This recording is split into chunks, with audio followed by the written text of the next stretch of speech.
My friend, Yes. on this episode of TFL Talking Trucks, I want to look into the future. I want to go to the future. And I want to show the audience the future. So if you're watching, everybody, look at your screens really quick because I am going to stand. I have stood. What is it? This is the future of TFL. That is a picture of Tommy screaming, "Oh no." I wore it in honor of Tommy, who's right now off at another event. Yes, he's actually at the Hyundai Palisade event, right? Yeah, which is exactly what Tommy should be covering, a family vehicle that can hold 8. Yes, luxurious, expensive family vehicle. Precisely. Well, not that expensive. Okay. Let's go into what we're going to be talking about on this episode, though, because there's a lot. We're not going to be talking about the Palisade. I'm going to let Tommy do it, okay? Great. We're going to talk trucks. This is Talking Trucks, TFL Talking Trucks. Right. And we have a ton of news for 2023 models. This is what I mean when I say let's look into the future. Okay. And in many cases, this future is now. When will then be now? Well, now.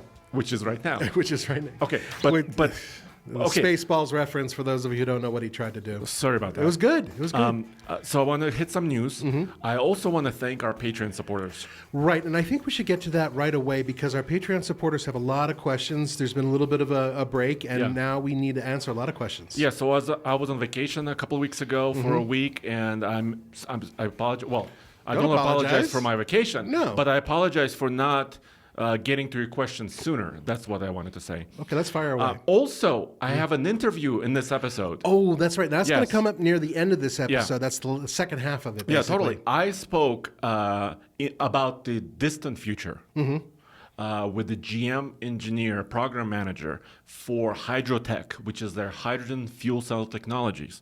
You've heard us on this show and other videos talk about, of course, electrified pickup trucks, Sure. Hybrids, plug-in hybrids, but we haven't touched a lot about hydrogen until this show. So this is going to be partially a hydrogen show. Hydrogen-fueled show. Okay. So that's going to come up at the second half of this show. The first half, we're going to cover some news, but first and foremost, we want to cover some stories, some questions that came in from our Patreons. And by the way, thank you very much for your patronage through Patreon. It does help us do what we do. Yes, so patreon.com/TFLcar is our only page there, and we appreciate your support. And this is the way we can talk to each other via this podcast. So first of all, I want to thank Wayne Akers, Warren Lear, Snow Shark, Oliver Frischmuth. Oh, I'm sorry, Oliver.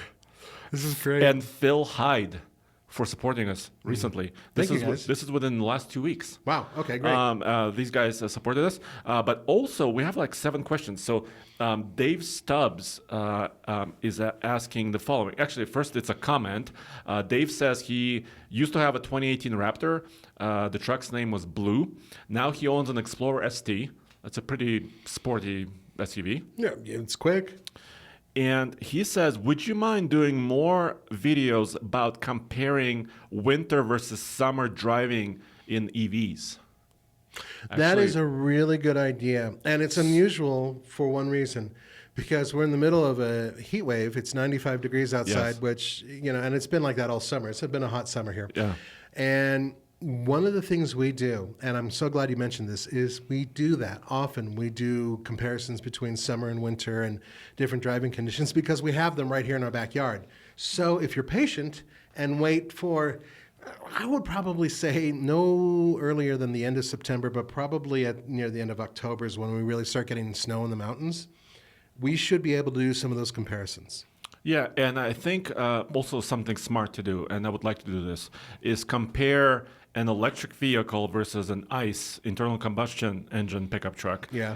Both like running air conditioners in the summer, like let's say maybe even stationary or driving in the same loop. That's a good and also idea. comparing heating, because this is the question a lot of people have. Because I would bet you that for AC, for cooling, maybe the electric truck is a little bit better.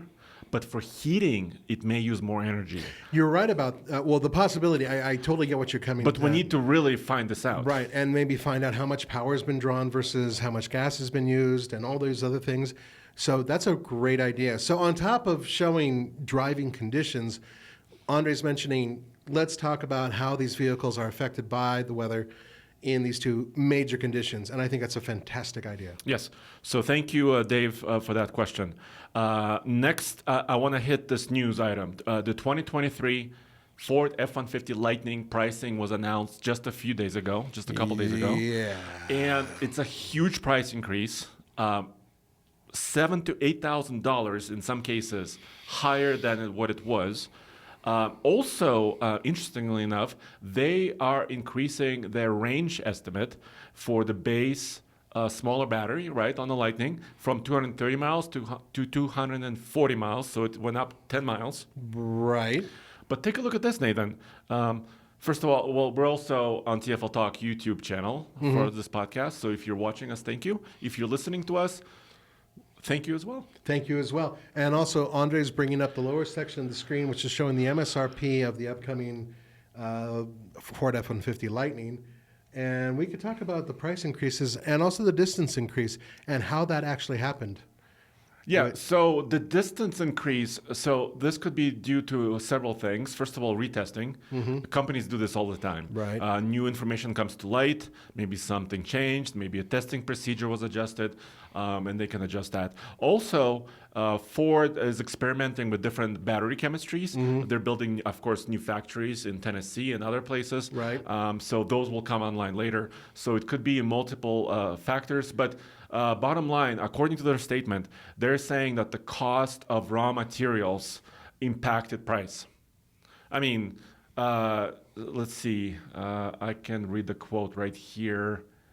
Let's see, where is it? Well, I saw the one part where we are announcing current order holders awaiting delivery are not impacted by these price adjustments. Yeah, that's huge, right? Yeah. Because they received almost, 200,000 pre-orders, right? Yeah. Reservations.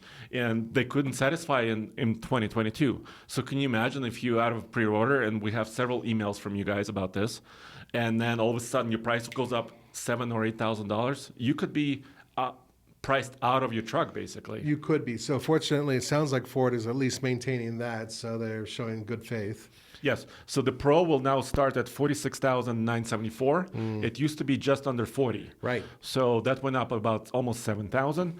XLT will start at 59.4. XLT high level content will start at 68.4. XLT high extended range battery, which is should be 320 miles of range. Right. 80. 80. Damn. And look, the truck we have, a long-term Lariat, extended range. Our truck with a few options was at 81. Now it will start at 85.9. Plus, with a couple options, it could be an $88,000 truck.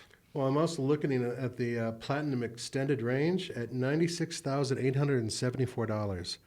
That's insane. Yes. So, of course, yeah. So, suppliers, materials, these trucks are not cheap to build, and we can see it in this price. Yeah. Let's move on. Next question on Patreon has to do with a new next news item. I don't know how this worked out, but it did. Pretty amazing. So Daniel Rates says, I've been enjoying your Amps to Alaska series, which we've been doing with our F-150 truck. Right. Dude, we completed it. We are all done. We Yes. made it up to Prudhoe Bay. We made it back. Everybody survived, sort of. So it's all good. Yes. So let me just get this picture up again. So we're still talking about the F-150. And Daniel also says, I was listening to your TFL talk show for the cars, right? And he said, Case and Tommy mentioned companies upcharging for software updates. He says one of the reasons companies do this is Daniel's statement, Right. is because you can get somebody into that vehicle at a lower cost and offer them more functionality later down the line. I get the gist of it, right? So this is what Daniel says. But this has to do with our next story, isn't it? Right. And so for those of you who agree with Daniel, that's great. And Daniel, I think there's a point to be made there, but I disagree entirely. I think that they are being a bit greedy because we're seeing it with luxury and mid-level models now, and here's the evidence. Yes, so this is a recent news story that just came out this week that at least for several General Motors vehicles, including the 2023 Cadillac Escalade, which is a premium SUV, Right. GM is now offering not an option, but a mandatory subscription to OnStar for 3 years for $1,500. $1,500 for something that you may or may not want. Yes, and I wanted to look into it further because this story was on many different outlets. I went to catalog.com. I went to their configurator. I tried to build an Escalade for myself to my liking, and lo and behold, the 3-year OnStar connected services plan was there, right there, and I did not select it. It just appeared. Right. So there's no box where you could just select or it or deselect it or right. whatever. Yeah. So in other words, you're stuck with this. So why are they doing this? Well, we don't know. Well, obviously they're making money this way, but I think it still has to be an option. I mean, you cannot really force somebody to pay for features they may not need or want. I completely agree with you. And unfortunately, this is a bit of a trend. We've been seeing this with other automakers, German ones, where, I mean, there's stories of them removing the function of a heating seat unless you pay a subscription, or even though if you have the switch and all the hardware. Yeah, this wasn't US-based story. It was in other countries, but still, nonetheless, it is a story. And then when you look at that and look at what other people are thinking, well, hey, we can find a new way to bilk our consumers from, every dime that they have, and this is how we're going to do it. And I think it is utterly ridiculous. I think it's apprehensible, and I will not forgive General Motors for doing this. And thankfully, for now at least, I mean, correct me if I'm wrong, Andre, but Chevrolet is not involved yet. Right, and other vehicles involved in this, and I wasn't able to verify every vehicle that's involved. Right. Are some Buick models and also GMC models. So these are more premium vehicles. Right. And you know what? We recently had the Silverado ZR2 long-term vehicle. It came with actually a free trial. This is a 2022 model. That's right. Right. It had Google-based infotainment system. I remember. And it was wonderful.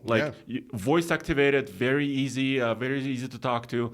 And when you get used to it, I can imagine you can actually want to pay for that, right? But what if you're forced to do it? And that's the question.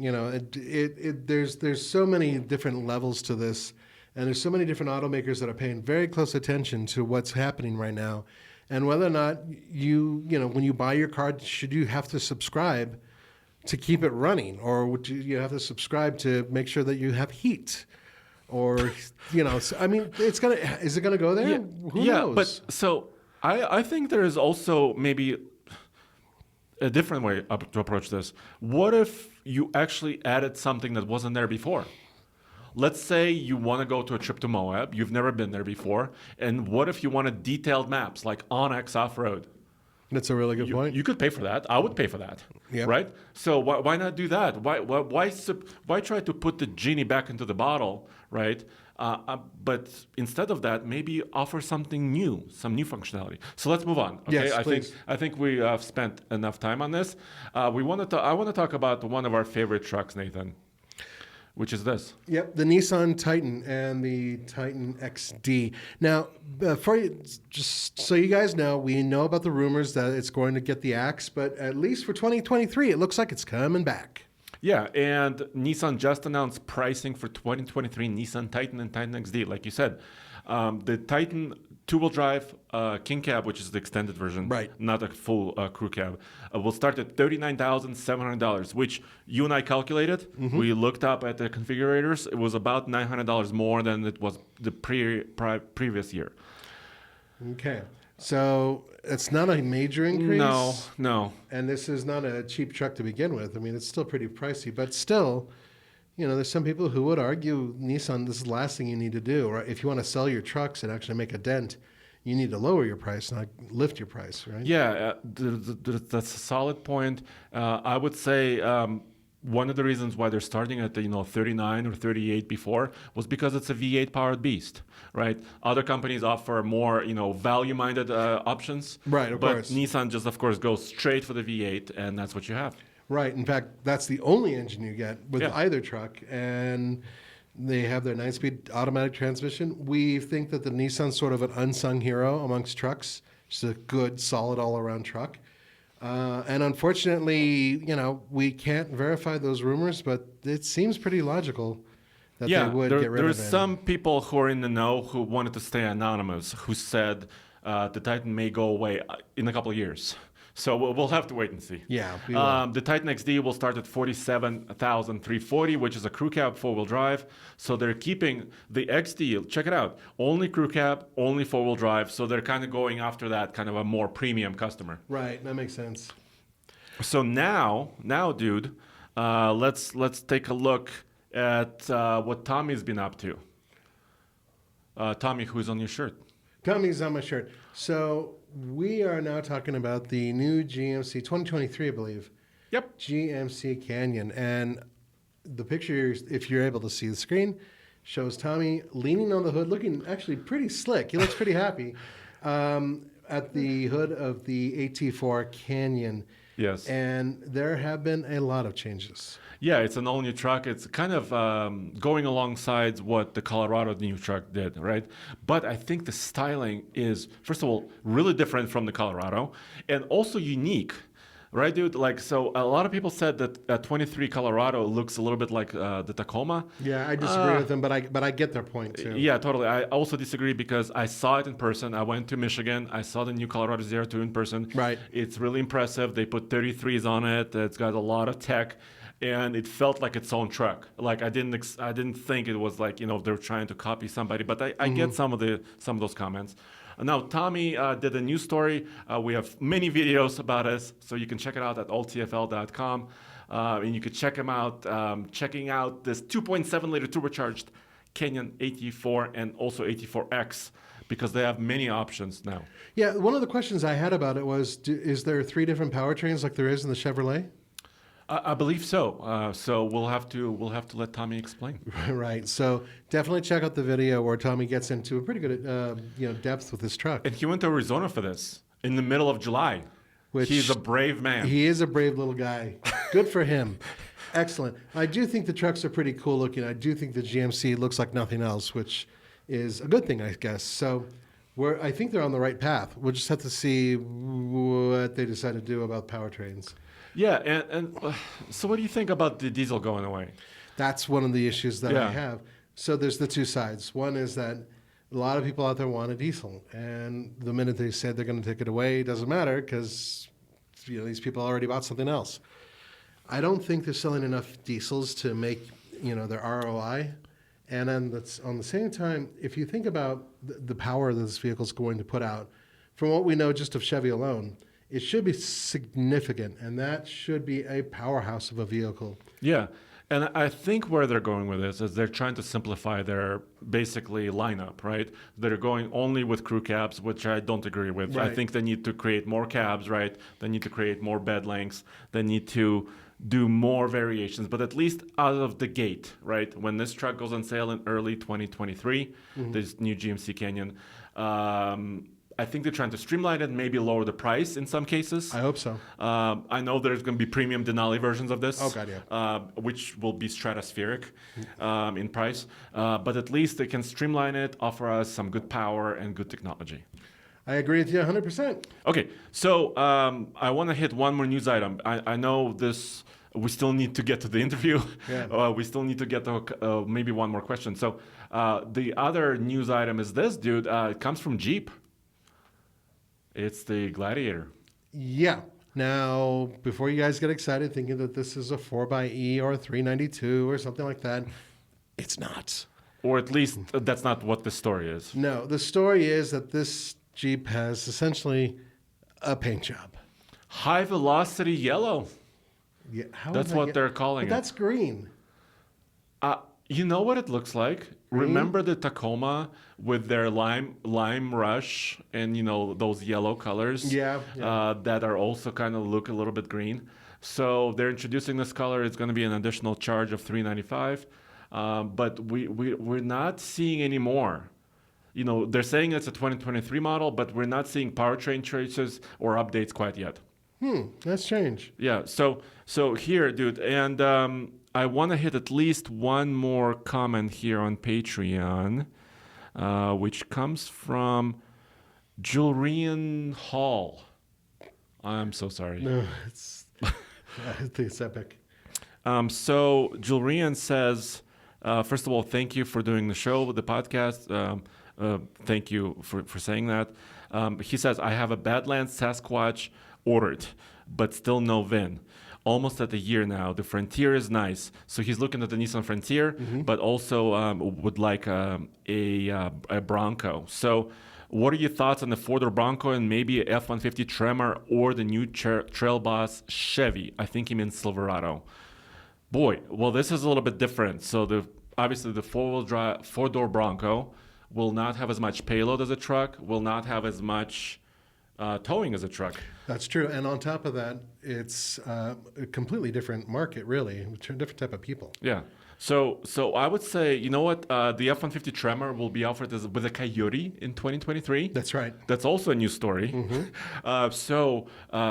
Julian, I'm sorry about your name pronunciation, but I would recommend looking at those full-size trucks because I think you would be happy about their performance off-road. The Tremor and the Trail Boss are quite capable, but also having the power and payload and a bed to boot. Actually, the Tremor, the Trail Boss, and the Rebel. Yeah, they're I would all look at that. really, Definitely. Yeah, definitely. So there you have it. So we looked at what's happening within the next few months, right? Maybe 4 to 5 months. How about what do you say we look a year or 5 years into the future? So we're going to talk about the future. Yes. Awesome. So actually, this is a little bit coming from the past too. General Motors has had they've been playing with hydrogen fuel cells for decades. Yeah, that's right. Decades. Remember a few years ago, Roman went to test drive the ZH2 concept little truck that was powered by fuel cell. And now they're having mobile power units powered by hydrogen, which are really cool. And in the future, hopefully, we'll have more options other than batteries, dude, because battery technology, as we find out, is expensive and also limited. Tell me about it. Yeah. So let's go to the interview. Yes, hit it. Mike Bierman, thanks for joining me. Thanks for having me. Okay, Mike. So on this episode, first of all, introduce yourself, kind of set the stage, right? What kind of stuff have you been working on at General Motors at the Hydrotech team? And then I kind of want to learn this ecosystem, how do you get hydrogen, first of all? Apparently, it's the most abundant element in the universe, but it may not be easy to get. And then how do we get, electricity out of it, basically? Yeah. Okay. So I'm Mike Behrman. I'm a program manager at General Motors on our Hydrotech team, and I'm responsible for essentially related to these systems. I'm responsible for fielding the equipment kind of all over the country and making sure we test their capabilities and also demonstrate them in new, fun ways. So in the last about 6 months, what we've done is we've taken our fuel cell, they're called mobile power generation systems, or MPGS for short. And what we do is we will use them however GM needs. So in the recent past, we've had a number of launches, and the launches, it's really great because they're kind of all over the country, and sometimes you find that there's more charging or less charging. And my job is basically to figure out how much charging, how many people we'll need, and then how we make sure that we keep all the vehicles at that event charged. Yeah, so that was my first introduction to this. Well, not my first introduction, because you've had General Motors has had several concept vehicles even. Which are hydrogen and fuel cell vehicles to begin with. But I'm not talking about that. I want to talk about this year, earlier in 2022, there was a GMC Hummer EV truck launch in Arizona. And I saw a large kind of a gooseneck trailer with two Hydrotech kind of, I would call them mobile cubes, if that's fair to say. So these large kind of large boxes that were on this big trailer, and they were providing energy to charge the Hummer EV trucks, basically as a mobile situation. So that's when I got really interested in this, because I was like, and it was really energy dense. That was my first impression, because how many like Hummer EV trucks could you charge on one of those cubes, so to speak? Yeah, so those are 60 kilowatt systems. They peak at 100 kilowatts. And in each of those trailers, I brought two. Each of them had about 3,400 kilowatt hours. So we brought a lot of energy with us. So each 30,000-pound trailer is pretty heavy because of the structure of the thing, but we could charge and maintain Hummers as much as we wanted. Really, we probably used half of the fuel that we brought.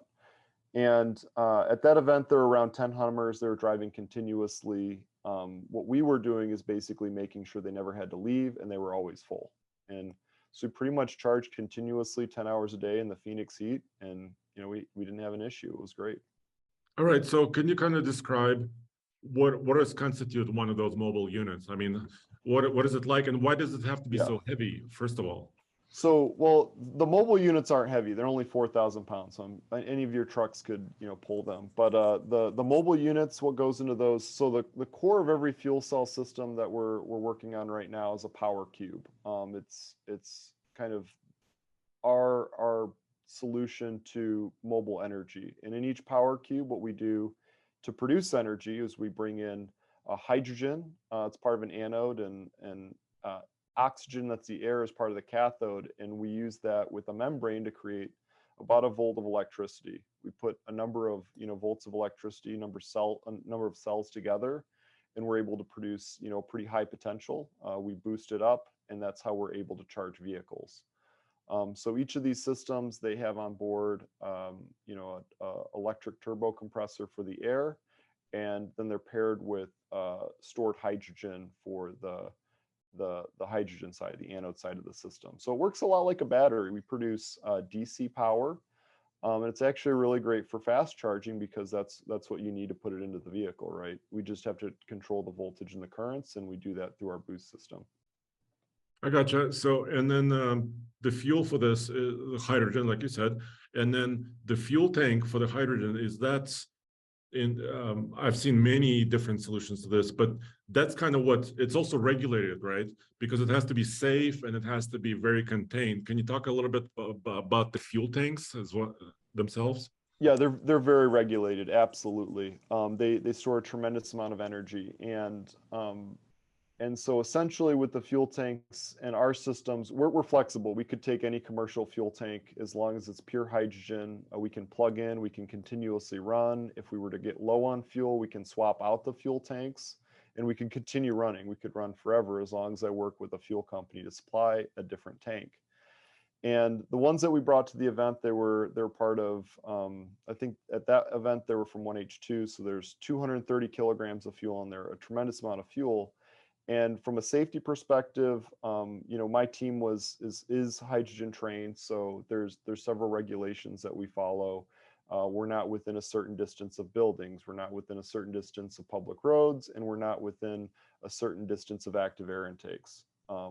Hydrogen is one of the lightest, well, it is the lightest molecule, so it if it's ever vented, it escapes very quickly, and it's very safe to work with.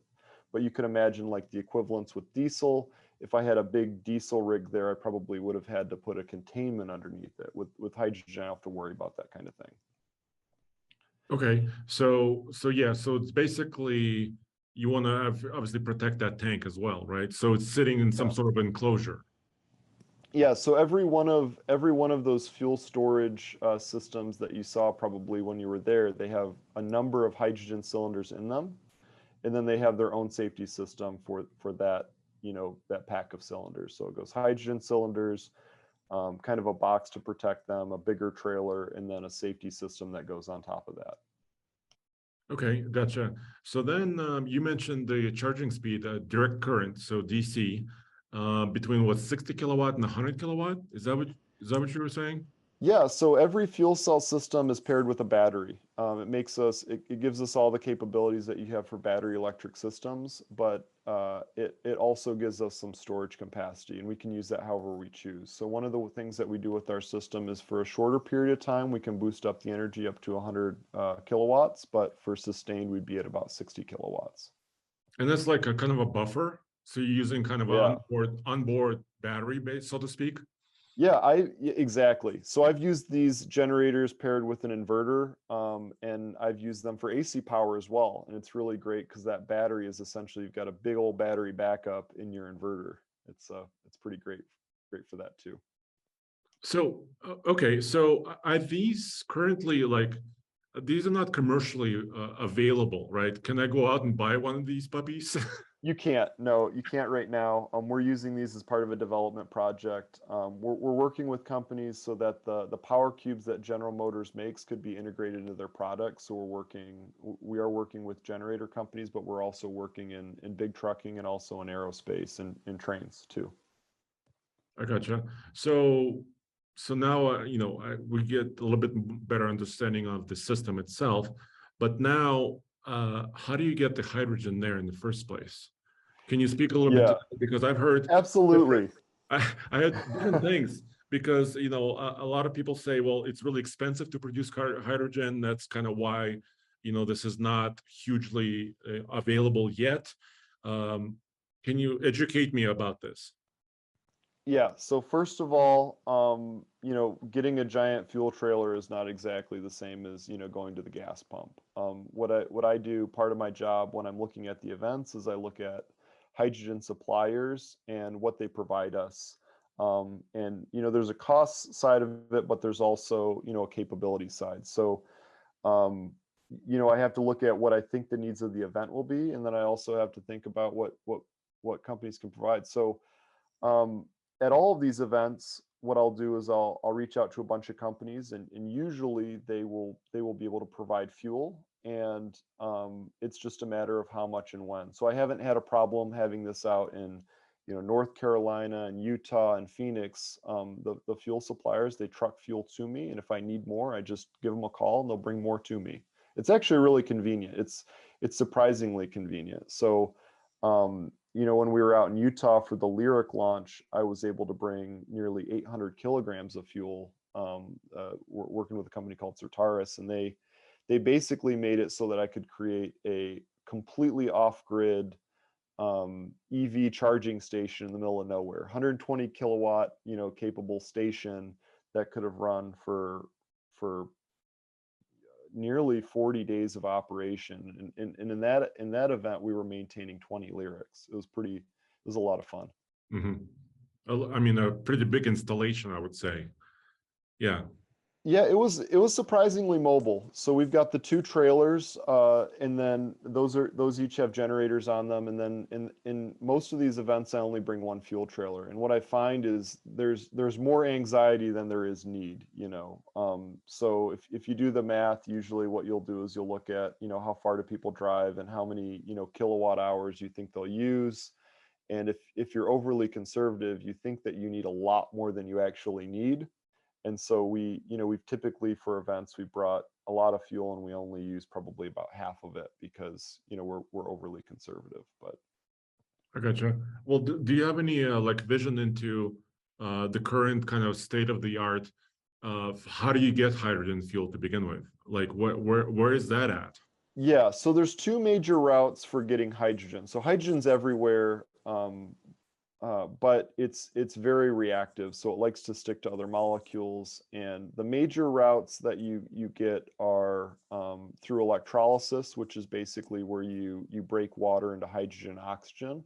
And you can do that with any form of electricity. You can do electrolysis. And the advantage of that is that if it's paired with something that's green, like solar, you can produce hydrogen for very low cost. So there's a number of projects both in the States and in Europe where that pairing, they're trying to get zero emission hydrogen cheaper than diesel, honestly, and they expect to be there by the end of the decade. But those are fairly aggressive goals. The other ways that you can get it, there's a number of chemical processes that produce hydrogen, but the other more common way is taking an existing fuel and breaking out the hydrogen from the existing fuel. So you look at natural gas, there's hydrogen in natural gas. You look at any form of gasoline or diesel, there's hydrogen in that. In most cases, it makes the most sense to, if you've got fuel, use it with the type of vehicle that you've got. But there's also situations where, if a chemical process produces a bunch of hydrogen, it's going to be extra, companies will sell that. And that's how we were able to run one of our events. So it's kind of got a greener footprint to it than it might be if you were to use fossil fuels. I That's what we gotcha. try to do. We try to, we try to go for the greenest, approach for each of these events. Yeah, it makes total sense. And a lot of these events and are in these remote areas, right? Like you were mentioning. So in Phoenix, it wasn't a remote area; it wasn't near Phoenix, but we were driving north of Phoenix, right? And we're going off road in the Hummer vehicles, and then in the Cadillac event, you were kind of in the remote area as well. So that's important. So I'm just trying to think of like in the, I don't know, not so distant future, maybe more of these systems being commercially available and actually or even consumer available maybe. Do you see that time coming? That's an interesting question. So when you look at the system that we have, 60 kilowatts is a lot of energy for a typical consumer, right? I could see a consumer one day having a fuel cell vehicle, and every fuel cell vehicle being, uh, the backbone being electrical architecture. All of those things that I've seen in your other videos where you're getting electricity out of your truck. You'd be able to do that with a fuel cell system. You'd still have the advantages of um, of an electric vehicle, but you'd have some of the advantages of what you'd see in like a gasoline vehicle. So like fueling a hydrogen system is very quick. It's just equalizing pressures really, or pressurizing a system, and that can be done in nearly the same amount of time that you can fuel a car.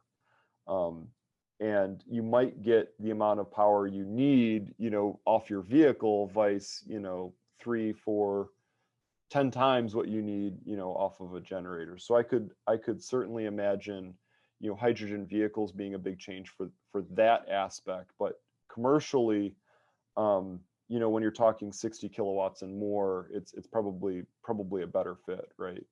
I Yeah, was totally. I was surprised. I was out in the field just the other week out in Camp Lejeune working with Marines, trying to power their station. It's hard to find a need for as much as 60 kilowatts of power. It's a lot of energy, right? Um, Vehicles, if you're trying to charge them quickly, yeah, that makes sense. But unless you're trying to charge a vehicle quickly, a lot of us don't have that kind of need for energy. Yeah, I gotcha. And speaking of the military, several years ago, and we did several videos on this, there was a ZH2 kind of a military vehicle concept. I believe Roman did a video. I wasn't there for that day, but they actually were driving it around.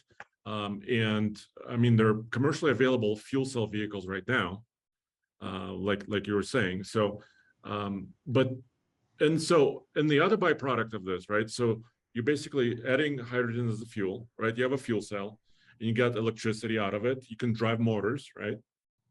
And then there's water, right?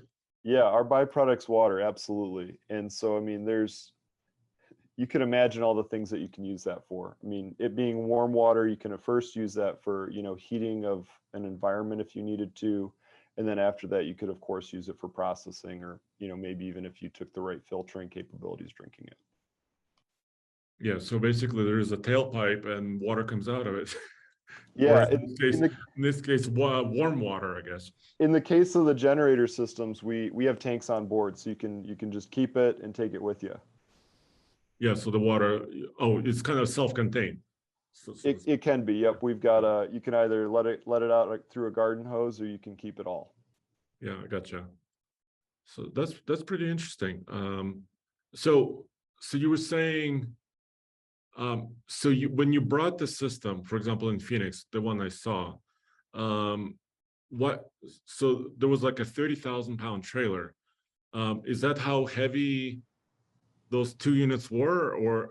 No, no, no. So the generators themselves are about 4,000 pounds. Those are the very mobile units. I trailer them around all the time, going to different events. The fuel trailer that I mentioned was 30,000 pounds, and that's where a company, what they'll do is they'll maximize their capability to tow. They'll bring as much fuel as they can, and either that happen to be around the limit of the trailer. So in some cases, I work with really I'll run the system honestly off from like a K bottle, sometimes if I need to, but I can also pair it all the way up to, hundreds and hundreds of kilograms for longer events, right? You look at your use case, you look at the mobility in the situation, and you kind of send what you need to. So there was a situation where we were supporting a calibration trip out in Michigan with some of the Hummers, and it's out at Silver Lake. I don't know if you're familiar, but there's a bunch of sand dunes there. Yeah. And we in just one day we drove both of our generator systems and then a fuel trailer, and we were able to supply them basically so they could have done that as long as they wanted to. And so I think from that capability, that's really there right now. It's a surprising thing. You can take same day, you can say, hey, I want an electric charging station right there, and we can do it. It's real. Yeah, and it's a little surprising to me because in general, I think when you're talking about creating mobile electricity or having some sort of a source or a temporary source, right? Somewhere, a temporary installation, people usually tend to think like a diesel generator or a gasoline or propane something system, but people usually don't go to their mind doesn't go here. Maybe yet, right? Yeah, I think it's a yet thing, right? Because there are certain advantages that we have over diesel. I mean, the biggest one is just noise. Hopefully you notice that we're quite a bit quieter than a diesel. You can have a conversation right next to the generators, and then a diesel will roll up, and you'll have to stop talking. And when we're running at 60 kilowatts, I mean that's pretty screaming for the system. That's right up there. And if you can imagine, if you had your foot on the throttle of a diesel, it's quite a bit louder. So there's that advantage, of course. I mean, I personally like the zero emission aspect. But I mean, also, generators, our system has a really good track record for maintenance, and that's another aspect of this. They talk about how electric systems are kind of probably better on the maintenance side. We don't get anywhere near as hot as a diesel because we don't have any combustion. And so, I mean, there's certain advantages from a maintenance perspective for that as well. What about some like extreme environments? Like we talked about Phoenix, that was hot. What about extreme cold or even more hot environments? Yeah, so I've run the system out in a foot of snow before, and we had to do development, so we did it in the snow. So the fuel cell systems are able to heat themselves up. That's really not a problem. In even more extreme heat, I'm looking for hot places to take them, honestly. Yeah. I have a lot of confidence in the system, and I think it can take it. Another one that I didn't hear you mention is elevation. And we do bring gases into our system, but out in Utah, we were at 7,000 feet. We didn't have a problem. So it's another one that might not apply to an electric vehicle, but would certainly apply to a gas or diesel. And we're capable of operating in those environments as well. Yeah, that's an interesting point too. For example, we do a lot of our like off-road driving and testing above 12,000 feet too. So I mean, I can see different events being at higher elevations as well, at least in Colorado, in Colorado areas over here. But there's not like a limitation on elevation, you're saying. So we do bring air into our system, and we do compress it. That's on the cathode side of our system. So it is a factor, but it's something that we've got a track record where we've proven that we can handle it as well. Because like you said, you have a compressor, right? Basically, think of it as a turbocharger, so to speak. It's an electric turbocharger. That's exactly what it is. Yep. And so we'll have, we might lose some efficiency, and we might be spinning the turbocharger a little bit faster, but we still work. It's not a problem. That's very interesting.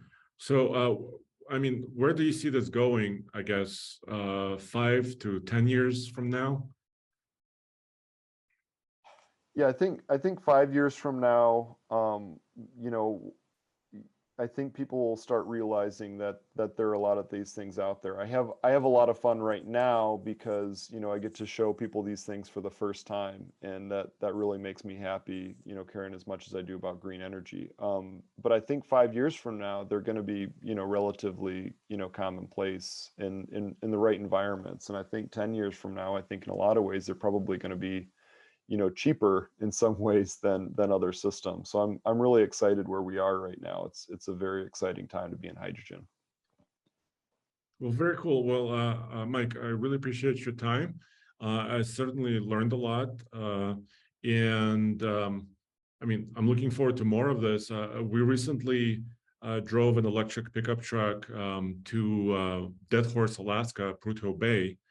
And it's our series we call Northern Lightning. And we could have used one of those systems up there. Yeah, well, hopefully one day, I'll get a chance to bring our hydrotech system up there, and we'll take care of that problem. Yeah, totally. So Nathan, when people talk about generators, right, they usually think about diesels, Sure. maybe propane, natural gas, etc. So I think, as you just heard in this interview, I think the hydrogen fuel cell is going to be a really interesting and also relatively renewable green choice for generators.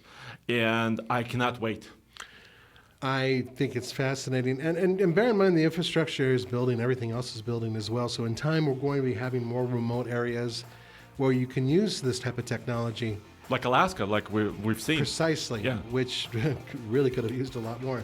And in the near future, we'll be doing more trips like that, which will be able to take advantage of some of this new tech if it comes out. So once again, I want to thank everybody for your time. Hopefully you caught a glimpse into the future of trucks. And as always, we'll see you next time. And also, alltfl.com is where you'll see everything automotive, right? That is correct, my friend. Everything automotive. It's going to be sweet. Thank you.